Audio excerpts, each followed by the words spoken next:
دا کس چې دغه نماز ظهیرالدین کنه اکواټ ته اکواټ نو دغه د مرګي ولا مسله و دغه ټیسټ کې مطلب دا مرګي راغلي دی نه اب نورمال مطلب ریپورت کې فرق شته او دغه مونږ بس د اول څو دمونه د وخت پنځم دی کنه پنځم کې په پیل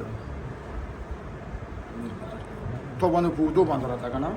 په دوه دوران چې مونږ له مطلب راغلی په څلور ورځې کې اوس در باندې هغه جټکې مټکې راځي کنه هغه دوشه ولا نه جټکې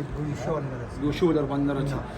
دغه د کمی ګولې مولې دا خوړلې د سره معاملې دی هینګ کېږي دا طریقه کنه هینګ نو دا به مطلب د شپې په دوران کې په جټکا راتله په ودو نو څلور دمونه پوره شول نو دا ولا مونږ بلې یو کړه مطلب دا چې کله دم پوره شو نو ټیسې مطلب کلیر راغلی زور ټیسټ کې چې کنده مرګي وو مطلب و د مو چورته کله علاج پورا کړو الحمدلله هغه مرګي نه راغلی چې کوم د باندې د ودو ولا جټکا وا هغه جټکا مو راغلی دا څه وو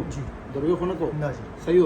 ته څور ځې بعد مطلب دا ودو باندې چې کوم جټکا د څور ځې بعد خرابې دي دا ودو به خرابې دي بس په هفته دوه کې افتود وکي او موږ سره څلور دمونه او څلور دمو کې نه خراب شو ها نو الحمدلله ټیسټونه هم گواهی کوي مطلب غزون چې دا ټیک دی یا ټیک نه دی مطلب دغه کې مسله شته او موږ د دم نه بعد چې کنه دا ولا مسله کلیر شوه